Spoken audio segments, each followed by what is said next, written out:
Hello and welcome to The Third Side. I am your host, John Edwards, and I'm joined by my gorgeous wife, Stacey. Hello. My paranormal princess over here. We are so excited about bringing you this show. The Third Side Paranormal is going to be fun. It's going to be exciting. It's going to be incredible. As you can tell by our set here and our luxurious little non-creepy, non-gothic set. I don't know what you're talking about. That's what our living room looks like. Exactly. Oh. It's a lot of colors, a lot of vibrancy, and it's most of you may know us from, or our voices anyway, from the Haunted South Paranormal podcast, which we did previously, and we wanted to scare you a little bit more, so we're going to show you who we are, and we thought that maybe that would be a better way. It's taking that next step. Obviously, there's here at this studio that we're working with Owlman Studios. It's something exciting. There's a lot of new, wonderful projects going on here. Mm-hmm. And as you can tell from the set that we are around, they mean business. And we are so excited. We're going to bring you the same wonderful guest. We're going to bring you the incredible news stories from Stacey, because everybody knows that's the cool part of the show. That's right. And, we're going to try to make this the most social media friendly paranormal podcast that's out there, period. Speaking of which, the ways you can get a hold of us or find out what's going on with The Third Side is facebook.com/thirdside. Twitter is @thirdsidepara. That's the number 3, RD side para. On YouTube, pretty much just search Third Side Paranormal and you're going to see our pretty faces. And right now, we're working on some other things. We've always got stuff in the works, and that's the best way to get a hold of us. So just remember, tell your friends if you love the show. If you don't, tell an enemy. Facebook.com/thirdside. That's pretty much where you'll get the meat and potatoes of everything we have to offer, right. And all the news coming out of Owlman Studios, all the news coming out of The Third Side. And, we're going to try to keep this going nonstop. We're going to shove it right down your throat. That's a good thing, right? Yes, I think so. In this case. Yeah. I mean, gag reflexes, all that stuff. Anyway. And it's family friendly, too. Is it? Of course. Well, okay. Somewhat. Anyway, I want to start everything on a sort of a somber note. Anybody who has listened to us over the years, we, or me personally, we also obviously do paranormal research and have done that for a long time, made many documentaries. And the one thing that I gravitate toward more than anything, because everybody has something that they like better. Some people may like an EMF meter. Some people might like just getting the scientific readings. Let's see what the temperature was in here. What's the temperature when the activity starts? That's not me so much. No. I like bang for your buck.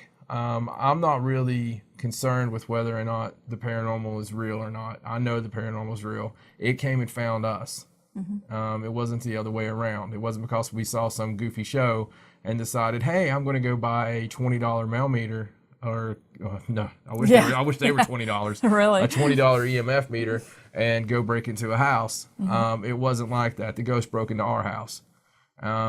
So, and a lot of you know our original story.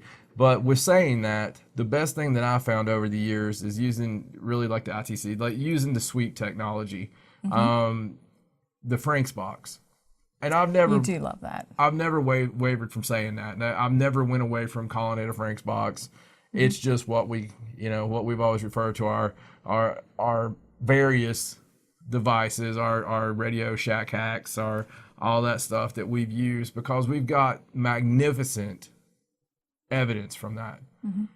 It's really been a way to verify if we were speaking to someone or if I was speaking to someone and I say that I heard a certain spirit, it would verify the fact of what I was saying because we would get that same voice, whether you're talking for a client, whether you're talking just for a fellow team member, and all that pretty much could be attributed to, for the most part, and go back to a man named Frank Sumption. And this past, during the past couple of weeks here, Frank passed away. And it was sudden. It was in his sleep.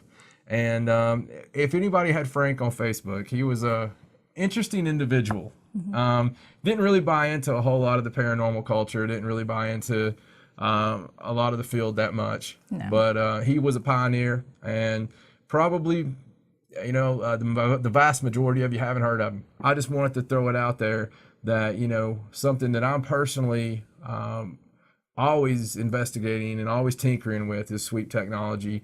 Forwards, backwards, sideways, going back, recording it, listening to the EVPs that are created because of it.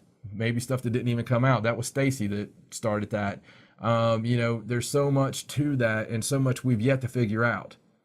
But truly a pioneer that was never stopped making boxes to the very last day. No, that's true. So maybe it's Frank's turn, although he said he would never come through one of his boxes. I don't know. Maybe it's Frank's turn to come and say hi on that end. We always talk about the skull experiment and some of the guys from the original Psychical Research Society and, the OGs in England. Right. They were able to make contact with them and they actually told them during those psychic sessions that, hey, this is what you need to build. This is what you need to do. And yes, the skull experiment and saying stuff like that might be a foreshadowing for something to come. You don't foreshadow. No, never. Related to the third side, related to Abbott Studios, there could possibly be something, maybe, I wish I could have I'll do the Ed McMahon, maybe Johnny Carson? Maybe a book, maybe a document. We don't know. We don't know, do we? No. All right. I know nothing. All right. I'll never admit I said that. As I said, there is one part of this show that is my personal favorite part of the show, and that is the paranormal news. And we will be in keeping with today's guest, who is Nick Redfern. Exactly. We wanted to start it off with a bang bang, so we went and got my favorite author on the ufology field, and that's Nick Redfern. Nick Redfern, The Men in Black. His latest book is Close Encounters of the Fatal Kind.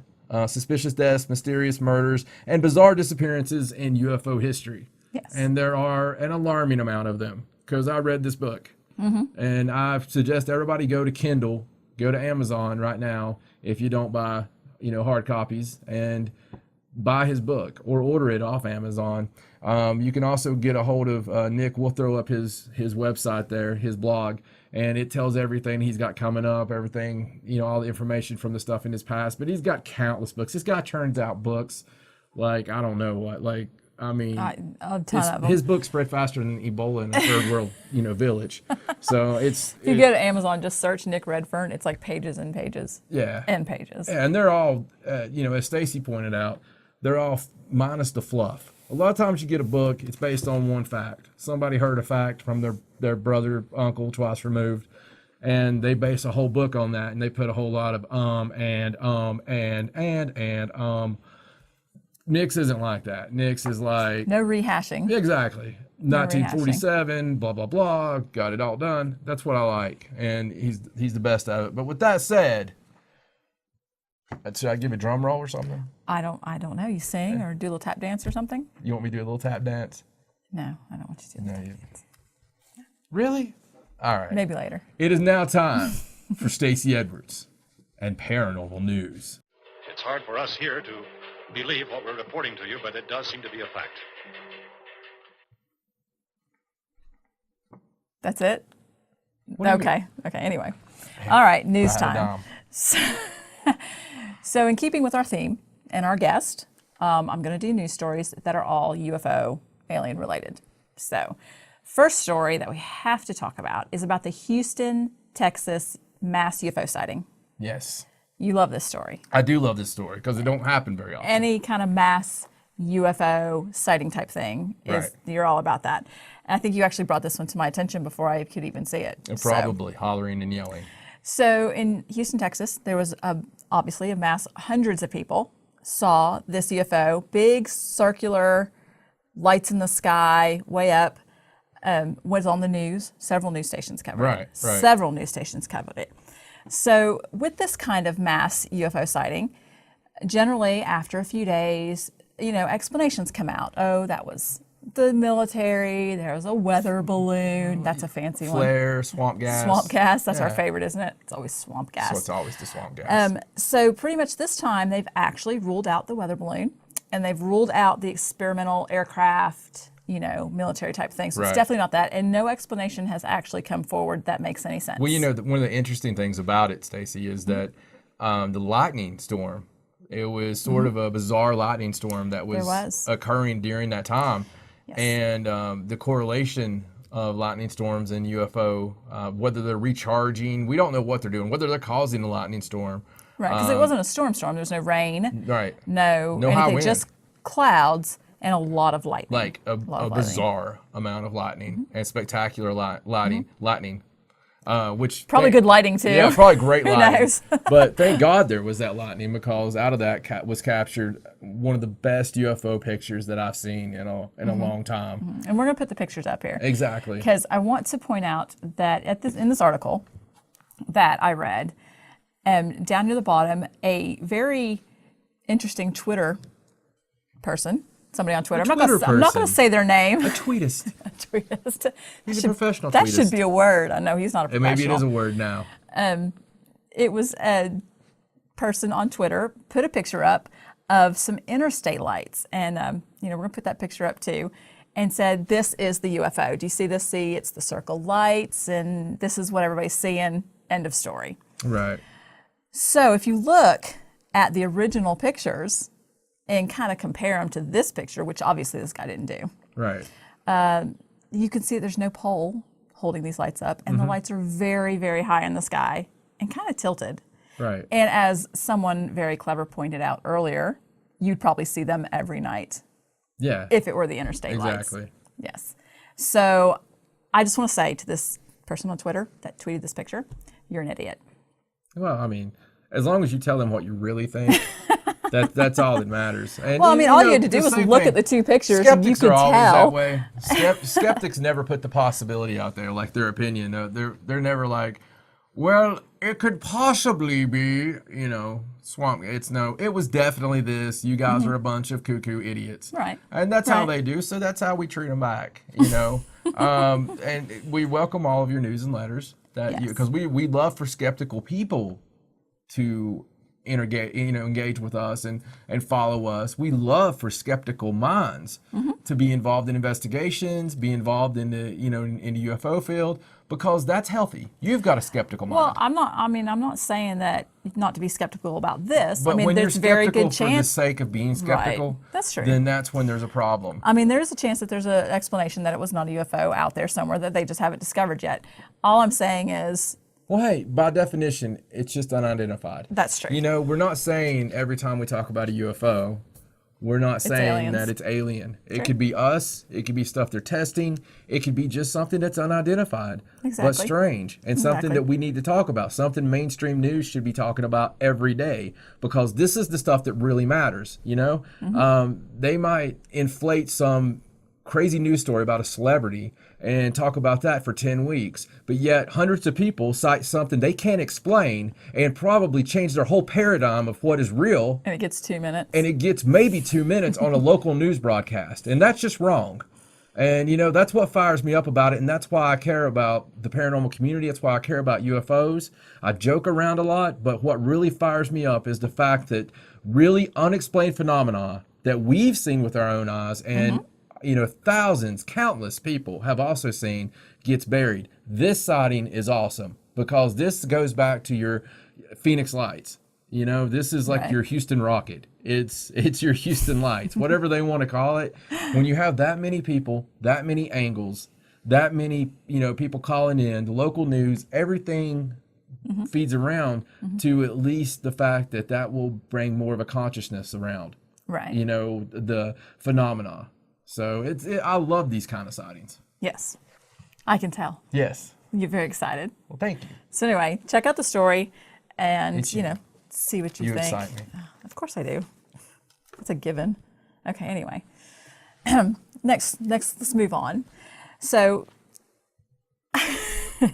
so let's talk about this YouTube channel that we like, the Secure Team 10. Oh, yes. YouTube channel. Oh. We found this recently with a story about, well, let me explain what they do. Maybe I can explain it that way. This is a group of people that record live on their computers all of the live cameras from NASA. Right. They record them as they're happening. And then they go back and they watch it to see if anything shows up that NASA didn't catch.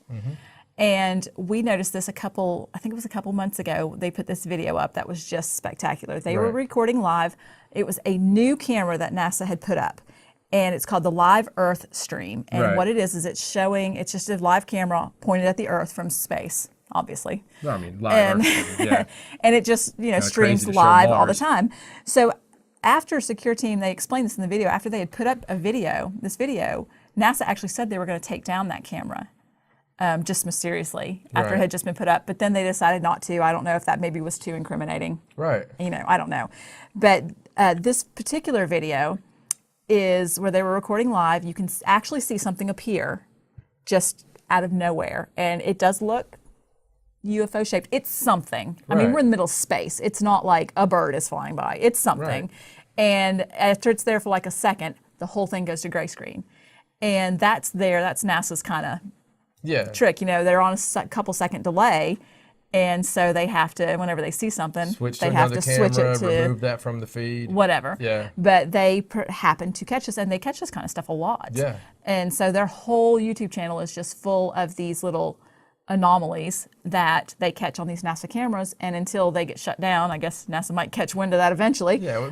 Maybe something happened to Secure Team 1 through 9. And this is Secure Team 10. Secure Team 10 is doing great. And the whole thing about this day and age that we're in right now, everybody's got a camera, and with social media, with the way the internet is, until regulations come to squash all the fun, which it will. It will. For the time being, you have these people who can do things like monitor the NASA live cams or monitor the sun or, and always have a camera pointed somewhere. So we're in this wonderful revolution of information. And being able to find out stuff in a split second that the government would love to hide from us and did a very successful job of for, 40 years or longer. And so Secure Team 10, though, out of everything we watch, we're always looking for YouTube channels. We're always looking for, video channels that actually have people that put up legitimate stuff. They don't do that and then feed in the reptilian that owns the diner down the street. It's... unless a reptilian actually owns a diner down the street. You never know. It could be possible. Because I've ate at a few. But it's one of those things where Secure Team 10, everything they put up is pretty much off NASA cams. Every now and then they throw something else up. But it's very bravo to these guys. We're really going to have to try to bring one of them on the show. Yeah, it's a good idea. I often wonder why NASA bothers putting the live streaming cams up. Well, it's kind of like the Illuminati. If they don't want people to catch what they're seeing. It's kind of like the Illuminati putting a symbol somewhere, of a place they're going to, do a false flag war or something.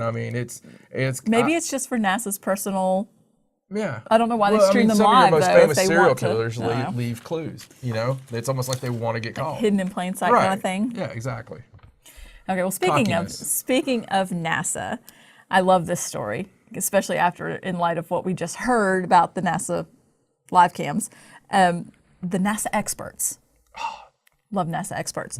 They have actually stated, for the record, that it is highly unlikely that we are the only life form in the universe. Biggest news story in years. In years. Yes, and they actually admitted that we are close to finding alien life. Yeah, you see, that is called damage control. and the whole thing you talk about all the time with foreshadowing, you know, they're totally foreshadowing. As soon as I heard this story, number one, I knew that you know, Joe Regular down the street isn't going to really get how big of an impact this is. Right. It's kind of like a few years back when the Vatican said, you know, That if there were aliens, they would be welcome. right, they would the be church. welcome. You know, come give money. You know, we promise. You know, same Jesus. All this stuff. So the Vatican kind of came out and said, yeah, there might be, you know, aliens out there. Why would they Surely do that? the Vatican doesn't know things that we don't know. I mean, they would have to have like a hidden library or something that had all kinds of Yeah. information in there that they don't want the public to know, or it'd be public. I mean, That's silly. that is silly. They wouldn't do that. But this is such a big news story because the government, you know, where NASA actually said, hey, we're probably going to find alien life. Yes, and they said it may happen in the next 2 decades. So sometime in the next 20 years, Right. which in our lifetime, totally going to happen. they're going to discover alien. Do you think it's Right. going to be real alien life, or is it going to be like an amoeba or something like that? Like hope some it's- kind of single cell I hope organism? it's an amoeba, so you pronounce it so well and come tell me that, John, honey, they just found an amoeba. I was using emphasis. Oh, well, I like it. I like it. It's fun of sexy. me. It's a huge story. It is a huge story. Because they didn't have to put that out. No. You know, I'm sure it wasn't just a whim. I'm sure that everything that they do has a lot of thought. It may not seem that way, but everything they do has a reason, has a thought pattern behind it, has, Right. you know, some reason they did it. Right. And there was definitely a reason that got mentioned. There was a reason the Vatican did what they did. Maybe they're tired of hiring people to cut away from the live cams in space. Right, or people to doctor photos. Right. You know, They just and don't want to pay those people anymore. exactly. Maybe it's cuts. Is that what you're saying? Maybe. Hey, you never know. And they're like, we're just going to have to come out with it now. We can't pay these people to do this anymore. Well, maybe We're tired of hiding it. maybe the aliens that they've had treaties with since, you know, the middle of the 20th century have finally said, you know, it's about time. All those people they pay to make UFO people look crazy. Yeah, exactly. Because You know. UFO people are obviously not crazy. Anyway, Okay, next story. So now we're going to talk about the Google moon shadow. the Google Moon Shadow. It sounds like my Indian I love name. the way they name these things, I know. I am Google So- Moon Shadow. A YouTube user posted a video where they were looking around on Google Moon because obviously they didn't have anything better to do but to Look at Google surf Moon. around on Google Moon. And they saw this shadow that looks like a humanoid type figure standing on the moon with a shadow behind him. Right. And when you zoom in really close, that's what it looks like. Yeah, totally looks like a dude just walking. Especially since it says this is a humanoid figure on the moon. You know, when somebody tells you what something looks like, Well, I mean, it's That's what you obviously see. a flaccid object sticking straight up. And, well, not necessarily. yeah. Not necessarily. I mean, it's all black. So I have this article where they're talking about it, and the pictures were sent to an aerospace engineer, who's also a U.S. Navy captain. Right. And he looked at the pictures, and he went through the whole thing, and he used some very, high resolution pictures. He course he did. zoomed out from it, checked it out, and his opinion is that it's simply a shadow from a depression on the moon. Right. And he actually has other pictures on there that you can look through where there are instances of the same type of thing all around where that was. I agree that more than likely on this one, Right. it's some kind of trick of the eye. It's some kind of, it appears to be something it's not.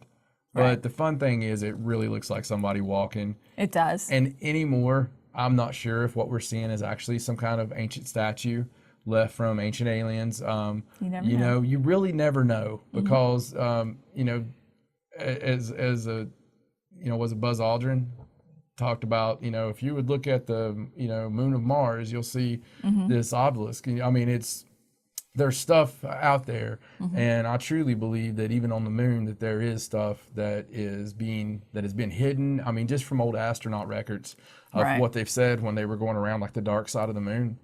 God, Pink Floyd, so evil. I can't even say it without hearing stuff. But where they actually kind of hint around to seeing certain things, and I'm sure there's ruins. I'm sure that Mars has ruins. And a lot of times you get like those hieroglyphics, Right. and that's what I think's so cool is even Right. like a lot of close-up UFO sightings all have what we attribute to the ancient Egyptians. But I think there's some correlation there that will all come out someday. So this, Probably. I kind of think it's probably a depression. Probably. Probably. I mean, that seems like the most likely scenario. And he did have a lot of proof, a lot of extra pictures. Well, wouldn't it have to be an extremely large man?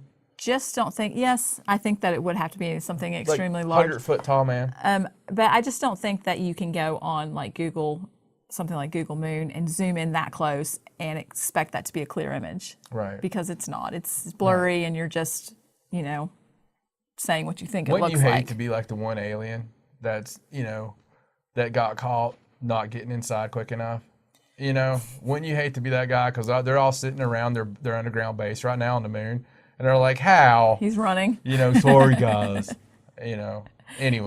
Now, if you show me an image of like a little humanoid figure and it's waving or flipping off somebody or something, hands in the air, that's different. Or like our director, and he would just be mooning the camera. Ooh, a moon on the moon. Because it would happen.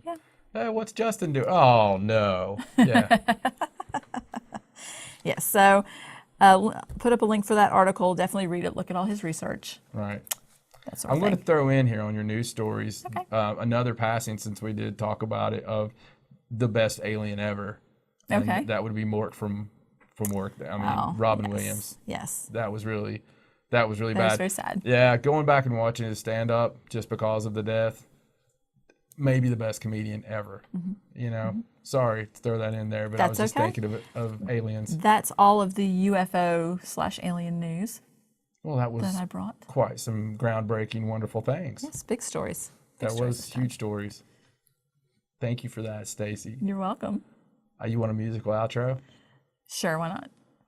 Oh, well, we'll have to add Tough. that in. Tough. Once again, I want to talk about, this is our premiere episode of The Third Side, and we're going to shove this right, in your face. It's going to be everywhere you Wasn't can see. sure where you were going with that. Yeah, they used to make him happy in little ways. How did they make him happy in little ways? Just Monty Python, look it up. Facebook.com/Third Side.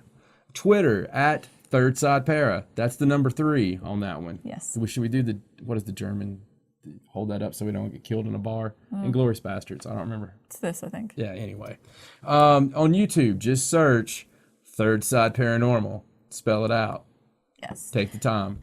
But we'll have links for all this. If you go to Facebook.com/Third Side, we'll have links for all of this. Yes. And on Twitter, if we're a Twitterist or a tweetist, extreme tweetist, we will make sure that our tweetist crew on @ThirdSidePara, @ThirdSidePara, has all the links for the videos and eventually all the other places and venues and joints and bars and everything will be available in, and all this upcoming all the upstumming stuff that's coming from the crew of Third Side Paranormal.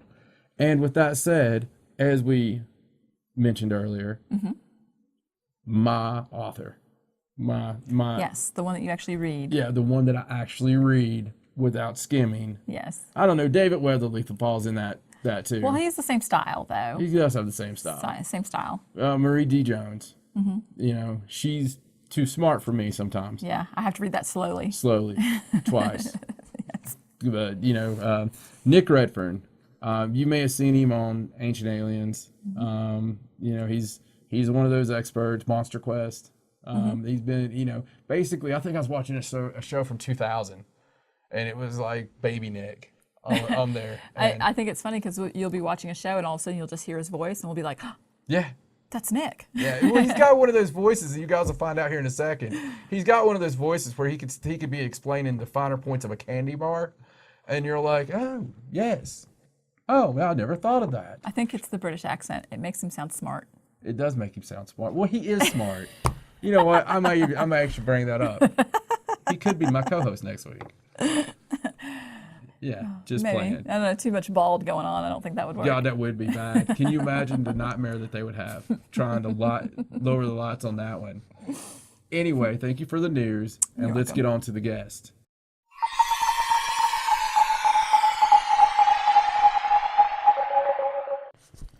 Okay, as mentioned previously, Nick Redfern is going to be our guest today. I'm super excited about having Nick on the show. Me too. You know more than anything how much of... Yes, you actually read his books. Yes, I actually read. I don't see you read often. Yeah, it's Yes. my previous school teachers should give him an award. Nick has become a name synonymous in the ufology field. He has many best-selling books on UFOs and related materials. Nick can be seen on nearly every UFO or alien television show imaginable. I mean, if they need an expert, he's like your go-to expert there, in my opinion. We have previously spoke with Nick about the Men in Black phenomena on our Haunted South Paranormal podcast back in the day. And Nick's also an awesome fan of music. I will say that because he has an appreciation for good punk music. Yes. That in another day, in another life, I may or may not have played in such bands, but Nick seemingly churns out endless books that are all personal favorites of mine. His latest book is the main topic of our show today: Close Encounters of the Fatal Kind, Suspicious Deaths, Mysterious Murders, and Bizarre Disappearances in UFO History. It's really, I've honestly got a lot of questions surrounding what would make him write that, but I'm excited about it. So Nick, are you there? Yes, I am. Hey, John, how's it going? It's going great, man. Just really, like we were talking about, the last time we spoke with you was concerning the Men in Black, and I believe I latched on to the Arthurian part of that at the end of it with a former contact of yours. That was my favorite part. That story still is the story that I tell people. What really possessed you on this new book? Was it sort of a personal issue that you had noticed many suspicious deaths? I mean, considering the fact you're in the field so prominently. Well, I guess the main thing really was that what I always look for when I write any book is that if people are going to buy your books and spend money, you want to be able to give them something new every time. You don't want to just go over old ground if people are going to go out and, as I said, spend their money on it. So that's the main thing I always think of. What can I bring for the reader that they haven't seen before? And although over the years there have been sort of articles written on mysterious deaths in the subject of ufology, or somebody, might have written a chapter in a book, that kind of thing, or done a lecture, there's never actually been a full-length book before on all the various strange deaths going back to the 40s to the present day. And so what I thought about doing is, well, why not go back and look at all the cases, chronologically go through them, see what the evidence is, and put it out there. And so that's basically what I did, because I think it's an important aspect of the subject. But on top of that, it's also like a very much underappreciated aspect. It's kind of, some people know about this case, some people know about that one, and it's like having a bunch of jigsaw pieces on the floor, but it's only when you put them all together you realise the scale. So that's basically what I did. It was the fact that it hadn't been done before, the fact that I thought people would find it intriguing all under one cover, and so I just sat down and cranked it out, Yeah, and I understand. I mean, there's a lot of stories in the book that I personally had not heard of before, and seeing them all like that laid out, by the end of it, you're, really scratching your head. And the thing I like about your books, and for anybody who maybe hasn't picked up a Nick Redfern book or went on Kindle and downloaded some. There's not a lot of fluff in your books, Nick. A lot of times you'll get somebody that has one fact and they fluff around that fact for 3 or 4 chapters. And what I like about yours is it's fact after fact after fact, just thrown right at you with names, dates. It's that's one thing that really impressed me about this. Speaking of which, the one thing that creeped me out, and I'm going to hold you accountable for this, is the melding man. Oh yeah, that's a really weird story. I mean, that's the one I sort of kicked the book off with, not deliberately, but because I started it chronologically. But I mean, it's a really weird story of a guy who, in a little Brazilian village in 1946, had been out all day fishing and walking back to his little village, and had that sort of feeling that we all have from time to time, that someone's watching you. You're kind of like in the checkout line at Walmart, and you just turn around and you think someone's watching, and then somebody's eyes are on you. It's kind of that feeling we all have from time to time. And he had that all the way home, and couldn't shake it off, and got back to his home and just happened to look out the window and could see this lighted object in the sky hovering. Now, it wasn't a helicopter because there was no noise. So back in 46, there wasn't anything like a silent helicopter or anything like that at all, certainly. Right. As he watched the object, it seemed to suddenly grow more in intensity, and then it suddenly bathed him in this bright, hot glow. And it was almost immediately, he felt like he got a type of sunburn. And he obviously sort of pulled back into the room. And within seconds, his skin started to blister. Now, as the minutes progressed, the blistering went to his skin, or I should say the outer layer of his skin started to peel off, as can sometimes happen, when you get a bad sunburn. Right. But it didn't end there, that he started to get hotter and hotter and sicker. And in the end, a couple of neighbours and family members raced him to the nearest hospital. By the time they got there, his skin wasn't just kind of peeling, it was literally melting off his skin. Wow. And by the time he got in the hospital and they got him into an emergency ward, there was really very little the doctors could do beyond just stand helplessly as one of the medical people who's still around today came forward and said that it was like chunks of him started to fall off eventually. And we have no real answers to what could have caused that. But I mean, the closest thing possibly, it sounds kind of like some sort of microwave technology. For example, if you cook food in a microwave and it tells you to let it stand for 2 minutes after you take it out of the microwave, that's not just because it's sort of super hot. It's because microwaves cook from the inside out. So in other words, when you take that food out, it's not just the warning that it's hot, it's going to burn your tongue or whatever. It's still actually cooking from the inside, so it can actually burn you.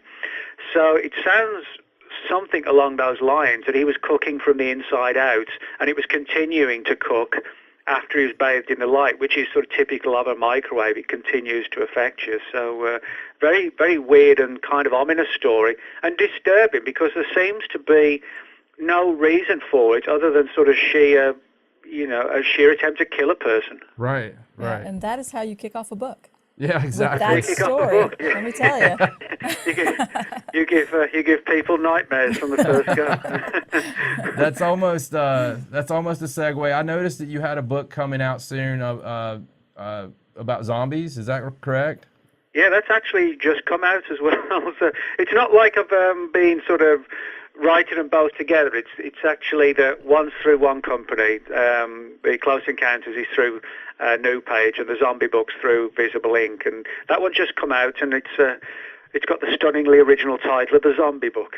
And, there you go. But it's like an A to Z of everything to do with zombies but there's like 250 entries, but there's everything from zombies in movies, novels, TV shows, folklore, history, and entries on what viruses actually are and things like this.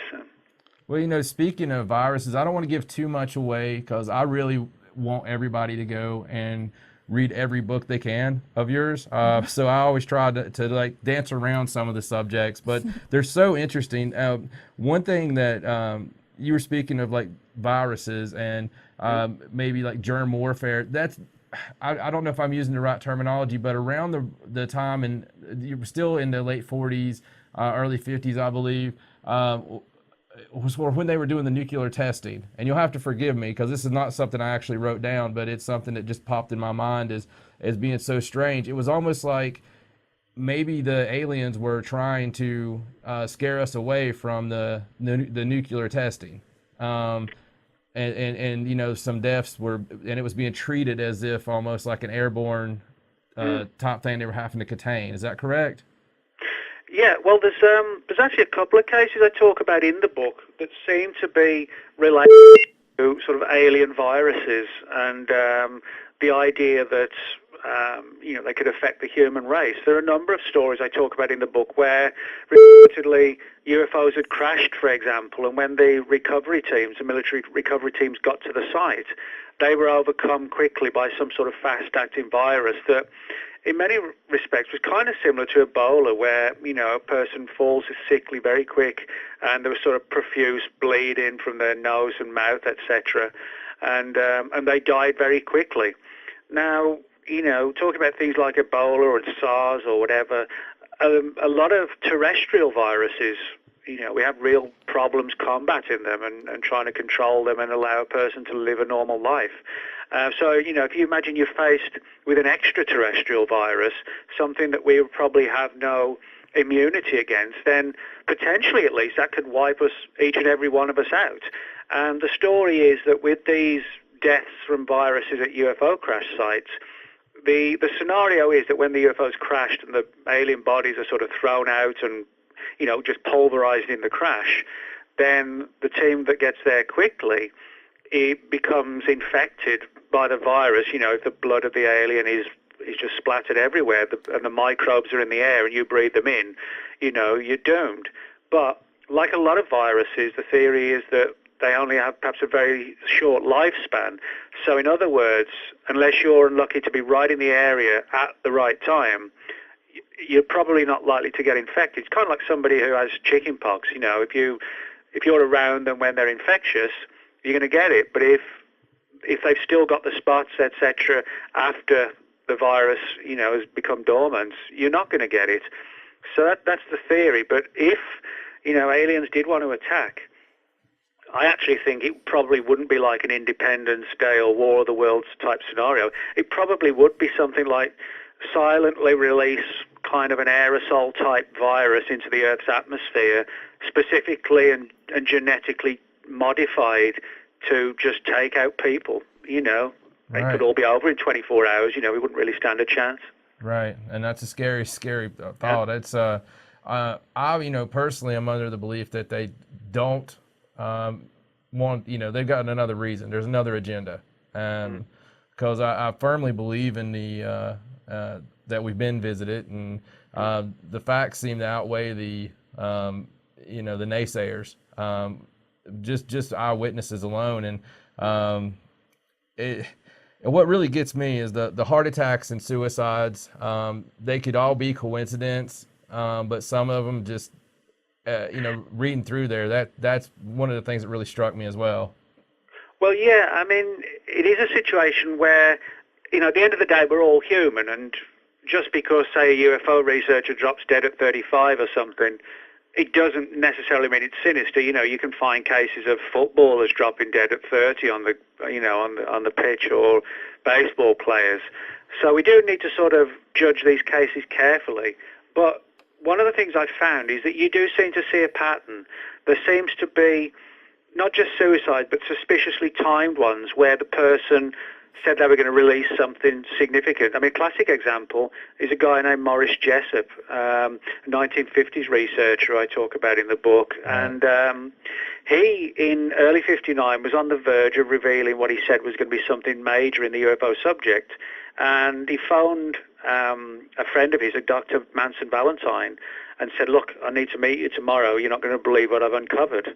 Well, the meeting never happened because he was found dead in his car in a Florida park with a hose pipe going from the exhaust through the window. You know, he's dead. And there are a lot of cases I talk about in the book like that, where, yes, you could say a heart attack can happen out the blue, but time and again it happens when the person seems to be, as I said, about to reveal something. And I talk about technologies in the book, such as microwaves and similar technologies that can actually disrupt the heart rhythm from like 100 yards away with sort of like directed energy weapons and things like this. And this isn't sci-fi or theoretical. This is actually technologies which have been developed, to literally, as I said, take out a person really without leaving a mark and making it look as if, it was a heart attack or it was a stroke. Right, like a death ray of sorts. Yeah, kind of, yeah. The going away from the subject a little bit, I noticed that upcoming, one of my personal favorite things, because you also always, delve into the world of cryptozoology, especially on your blog. I like some of the stuff you cover on there. I noticed you were going to be speaking at the Mothman Festival in Point Pleasant. Yeah, that's in late September, and I'm looking forward to that, because I've never been to Point Pleasant before, so I'll probably be running around like a crazy tourist, taking pictures all around town, and, take pictures of the new bridge where the old one was, and head out to the TNT plant, and just sort of capture as much as I can. But I'm going to be speaking about sort of British equivalents of Mothman reports. There's a famous one in the southwest of England called Owlman, which from its name, you can tell it's very similar, like a humanoid winged figure with these glowing red eyes, and also sort of flying humanoids and things like this. So, but all from the UK, and hopefully, a lot of people will find it interesting, because they may not be aware of the sort of sheer scale of very similar reports we get in the UK. Talking about on the disappearances and just mysterious deaths in general, something it's in that vein. Just the various national park incidents. Some other people have covered that, and that's something that has grabbed the attention of mine recently. Would you lump that in with the main disappearances of the researchers, or? I actually think all those sort of disappearances don't really have anything to do with somebody being murdered by whoever's overseeing the UFO program. I think they're more connected to the UFO phenomenon itself. Right. I mean, you look at the sheer thousands of people who vanish every year. Now, of course, some of them are just down-to-earth reasons. Somebody just wants out of a bad marriage or relationship or whatever, and Exactly. they just start over fresh. Others, end up living on the streets because they went broke or whatever. But you take away those cases, and we're still left with a substantial number of reports that are just really baffling. And, you hear all sorts of stories about people. I mean, for example, I have a chapter in the book on so-called human mutilations, similar to the cattle mutilation phenomenon. And I talk about some cases in the book there where people have been found in sort of remote stretches of forest or,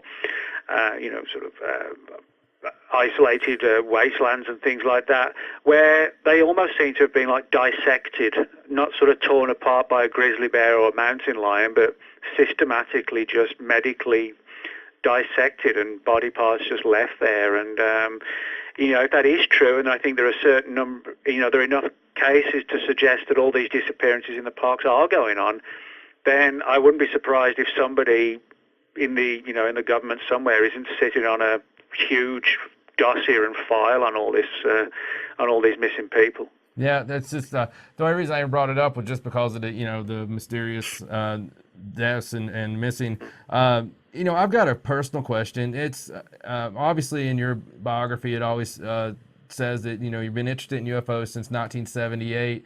Was there a certain event, or was there one certain book that you picked up, or what was the reason that got you really interested in it? Because really you were ahead of the curve on that. You were before the whole influx of everybody having a UFO show or a paranormal show, you were already well into being interested in this. Well, yeah, I mean, in '78, I mean, I was just like a little kid, I was just a kid at the time, I was born in '64, so I was like 13 then, And the reason I got interested was because my dad was actually in the British Royal Air Force. He worked on radar, and he was involved in several UFO incidents back in the 50s. Where the guys tracked these strange objects on the radar scopes and had no idea what they were. Aircraft were scrambled to try and intercept them. The pilots reported seeing these strange lights in the sky. Now, there was no sort of hostility, but the UFOs sort of played games of cat and mouse with the air crews and flitted around them, in front of them, behind them, hovered. Sort of toying with them almost. This went on for 3 nights, and eventually everybody was taken to a room. That's the radar mechanics like my dad, the radar operators, the ground crew, the pilots. Everybody was told, you won't talk about it. We don't want to hear any of this getting to your family and friends or the media. And this was 52, and my dad didn't tell me until I was like 13, roughly. Wow. 1978.